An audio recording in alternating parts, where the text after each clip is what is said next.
The BraveMaker Film Festival brings the community together to celebrate diversity and inclusion through the art of film. Joining me now to chat about the full lineup of events is founder and executive director of BraveMaker, Tony Gapastione. Did I do it justice? Yes, Italian. Gapastione, I love it. Tony, thanks for being here. I'm so excited to talk about the BraveMaker Film Festival. You are the founder. Tell me a little bit about what you are experiencing this year, celebrating your 6th year. Okay, so the arts are, I think, in a really unique place, right? You know, the industry, film, TV, there's a lot of things happening. We just had strikes last year, a lot of changing with streaming. So we're trying to pivot, we're evolving. I feel a little bit of a, I mean, you just talked about the Icon Theater closing in San Jose. Yeah. There's concern. That's why we are advocating to keep film in the Bay Area, trying to be more sustainable. Film festivals are a place where people can connect and incubate and get it inspired and hopefully find collaborators and funding to keep it going. So that's kind of what I'm hoping over July 11 to the 14th is a lot of inspiration and connection. Amazing. And what have you curated? Tell me about some of the films that people will get to see.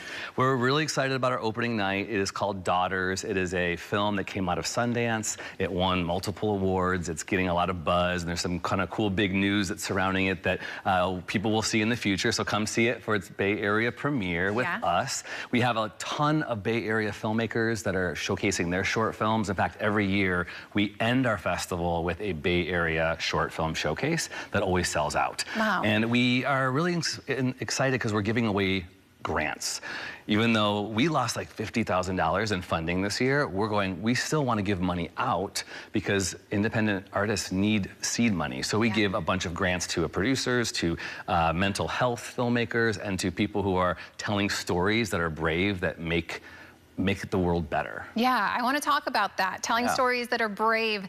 What is some of the criteria that you look at when you're deciding what films are going to make it into this? I like that you asked this question because a lot of people go like, well, how is it? Isn't it all subjective? And let's be honest, it is kind of subjective, right? Our jury, which is about 12 to 15 different people, all filmmakers, mostly themselves, watch films for 10 different kind of categories. I'll summarize a few. But is the story brave? Does it light our hearts? Does it make us think about the world, how it could be different? Is it made by an underrepresented, historically excluded storyteller? That's really important to us.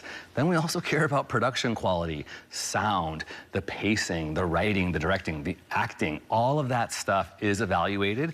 And once, you know, from 1 to 10, once we get the averages of 7 or above, then from there we start to pick, okay, how can we theme things together? A lot of great films on disability representation. That's really important to us. And one of our sponsors, the Magical Bridge Foundation. So that's kind of how we look at things, and then things sort of surface, and we go, okay, let's put these together. Let's show these, and let's showcase these voices. Well, I love that representation is a big criteria, a big marker for you guys, because that's so important.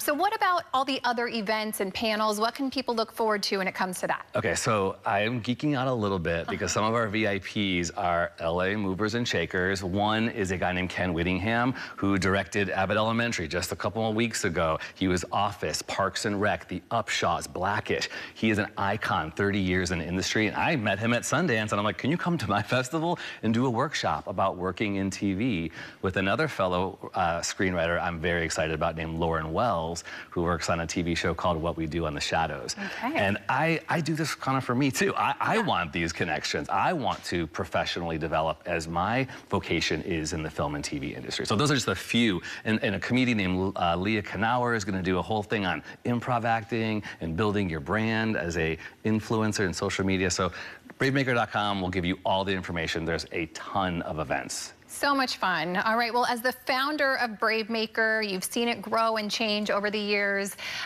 What's next for you guys? What do you hope to continue to do in the future?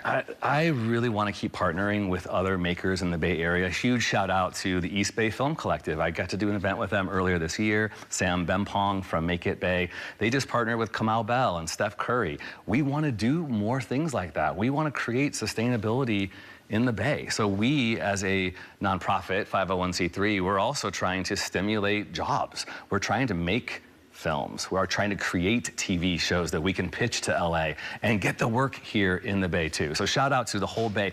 Let's keep intersecting and not be these islands. That's our hope. Right, and why is that so important? Because people are leaving the Bay. I mean, I can't really even afford to live here. I work 3 other jobs besides doing the nonprofit work through BraveMaker. So I want to stay and provide for my family here, and I want other people, other artists, to be able to say the Bay Area is my home and I live and work here. Yeah, Tony, thank you so much. Really quickly, where can people find more information and just more details about the whole lineup? BraveMaker.com/filmfest, and we're all over Instagram at BraveMaker Film Fest, TikTok at BraveMaker.org, all the places on social media. Find us, follow us, and maybe if you DM us, we'll send some free tickets your way. Oh, hey, there you go. A little incentive there. Tony, thank you for being here. Thanks, Jessica.